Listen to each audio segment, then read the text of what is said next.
mungkin kamu gak pernah mengharapkan ucapan selamat ulang tahun dari ibu. Dari dulu ibu selalu ingin bicara. Sayangnya ibu gak pandai bicara.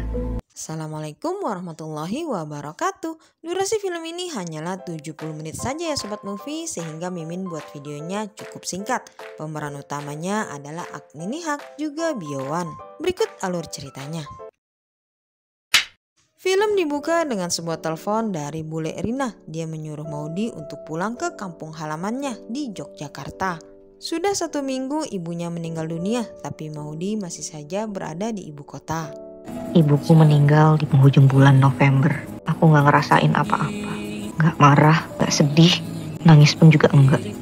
Adegan kemudian berpindah ke sebuah minimarket. Maudy datang untuk berpamitan dengan rekan kerjanya. Maudy bilang dia memutuskan untuk berhenti dan ingin pulang ke kampungnya. Singkat cerita, Maudy telah tiba di stasiun kereta api ya. Saat itu ada seorang lelaki yang menduduki kursinya. Dipanggil berkali-kali, pria itu baru saja menjawab. Mas, itu kursi saya. Maudy kemudian menyuruhnya untuk pindah tempat duduk.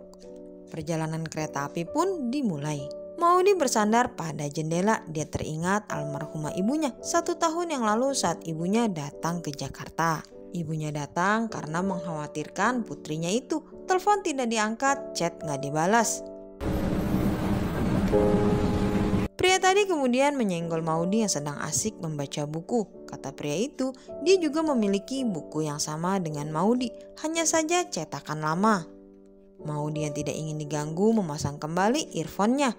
Pria tadi kemudian mengeluarkan sebuah pulpen dan catatan. Dia kembali menyenggol Maudy. Katanya dia lagi nulis surat permintaan maaf.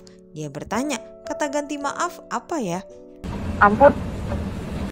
Maudy kembali teringat masa lalu. Maudy bertengkar dengan ibunya karena 4 tahun yang lalu dia mengambil jurusan desain interior. Sehingga ibunya berkata, pantas saja kamu susah mencari pekerjaan. Pria tersebut kemudian merobek kertas yang ditulisnya. Dia melipatnya menjadi burung bangau. Dia kembali bertanya, jika surat yang dilipat seperti ini apakah aneh? Maudy bilang bentuknya gak penting, isinya yang penting. Pria tadi kemudian mengulurkan tangannya untuk berkenalan. Namanya adalah Hansi. Tapi Maudy diam saja ya, dia tidak mau bersalaman dengannya. Hansi kembali memulai obrolannya. Cewek suka gak sih sama cowok yang ngaku kalau dia bodoh? Ya pasti yang suka sama cowok bodoh. Maaf ya, aku udah bodoh duduk di kursi tadi. Di sini Maudy mulai terlihat tersenyum ya. Setelah itu obrolan mereka berlanjut. Hansi bercerita tentang keinginannya menjadi seorang penulis, tapi sudah 2 kali dia membuat cerita ditolak oleh penerbit. Kali ini giliran Maudy yang mengulurkan tangannya untuk berkenalan. Maudy. Setelah itu Hansi memperlihatkan tulisannya kepada Maudy. Dia bercerita tentang teman SMA-nya yang bernama Alia. Kejadiannya sudah 8 tahun yang lalu di Yogyakarta.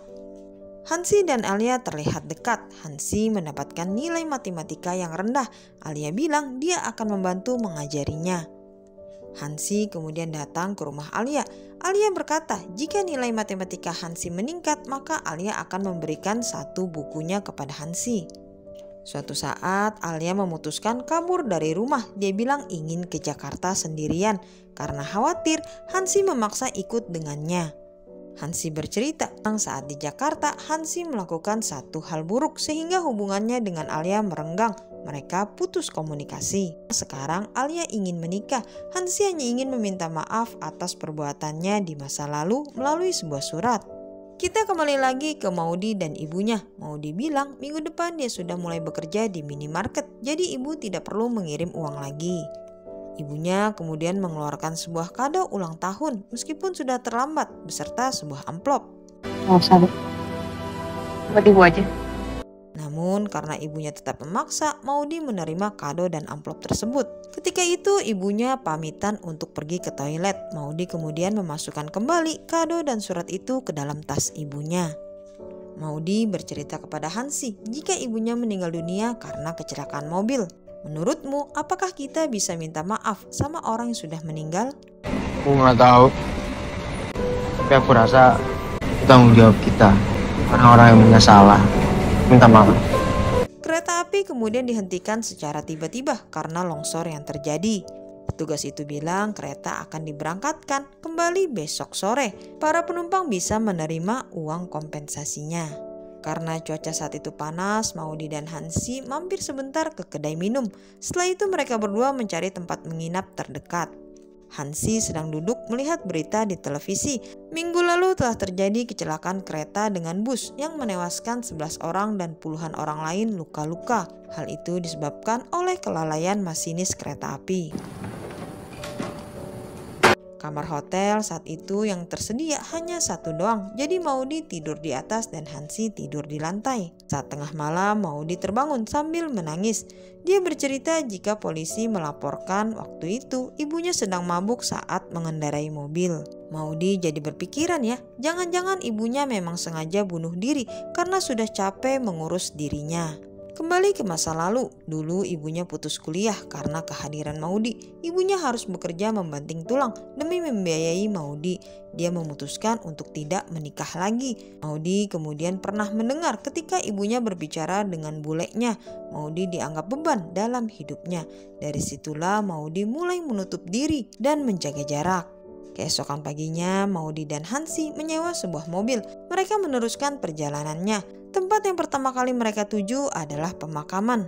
Maudy datang untuk pertama kali setelah seminggu ibunya meninggal dunia. Maaf baru datang. Jujur sampai sekarang Maudy masih mikir kalau ibu tuh nyesel ngelahirin Maudy. Akhir kalimat, Maudy meminta maaf kalau dia tidak ada di sisi ibunya saat itu. Maudy kemudian mengeluarkan lipatan kertas burung bangau buatan Hansi.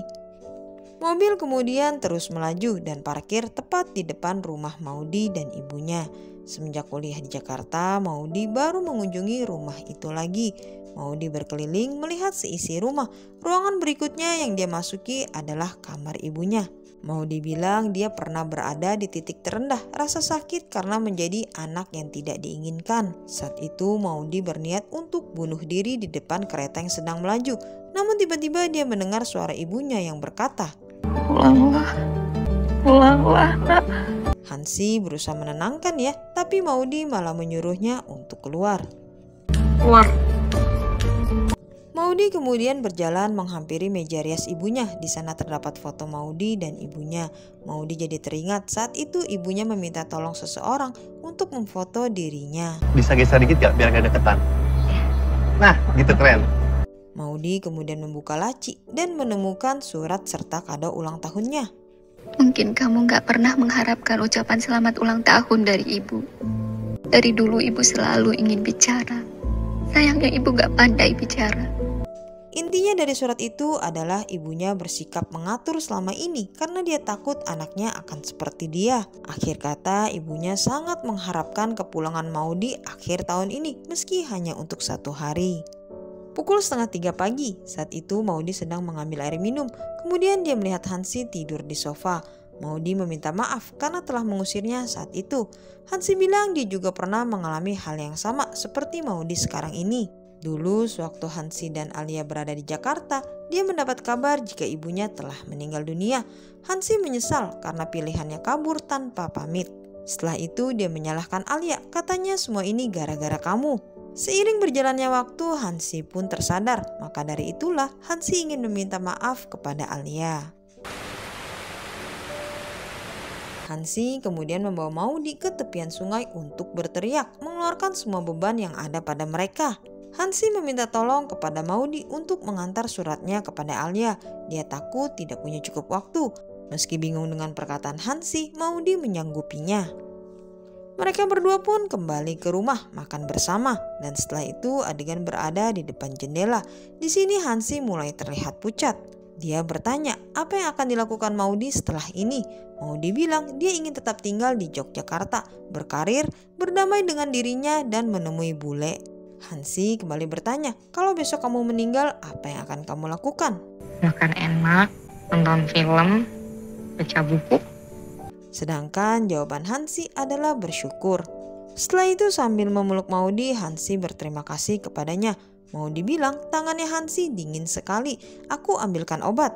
Tapi kata Hansi, aku sudah selesai.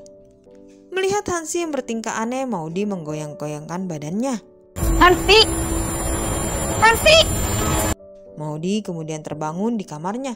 Maudi memeriksa setiap ruangan yang ada untuk mencari Hansi. Namun dia tetap tidak menemukannya. Maudi kemudian duduk dan melihat buku dan surat yang ditinggalkan oleh Hansi. Di dalamnya terdapat alamat lengkap rumah Alia.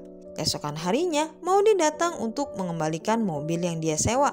Dia bertanya kepada orang itu apakah melihat temannya. Tapi orang itu bilang Maudi waktu itu hanya datang sendiri. Dia tidak melihat siapa-siapa lagi selain Maudi. 1 minggu sudah Maudi menunggu kedatangan Hansi, tapi dia tidak pernah kembali sehingga Maudi memutuskan untuk mencari alamat rumah Alia. Permisi. Maudi datang untuk menepati janjinya ya. Maudi bercerita kepada Alia jika Hansi sudah banyak memotivasi dirinya untuk keluar dari masalahnya. Alia kemudian membaca surat dari Hansi. Apa kabar, Al? Aku bahagia mendengar kabar kamu akan nikah. Maaf, sudah menyalahkan kamu atas sesuatu yang gak kamu lakukan. Kata Alia sebenarnya dia sudah memaafkan Hansi sejak lama. Maudi kemudian bertanya apakah sekarang Alia tahu keberadaan Hansi. Hansi udah meninggal. Hansi meninggal pada kecelakaan kereta yang menabrak bus beberapa minggu yang lalu. Adegan terakhirnya adalah Maudi kembali mengunjungi makam ibunya. Dia bercerita jika dirinya sudah bertemu dengan bule Rina. Maudi juga berterima kasih atas pemberian jam tangannya. Terakhir kalimat, Maudi menitipkan salamnya untuk Hansi. Jadi kalau menurut Mimin itu Hansi memang sejak awal sudah meninggal dunia. Makanya kenapa waktu itu Hansi dipanggil-panggil baru lama menjawab. Mungkin hanya Maudi yang bisa melihatnya. Kayaknya ada film yang mirip dengan ini ya ceritanya, tapi Mimin lupa judulnya. Kalau ada yang tahu silakan tulis di kolom komentar. Terima kasih. Jangan lupa positifkan pikiran dan tubuhmu. Assalamualaikum warahmatullahi wabarakatuh.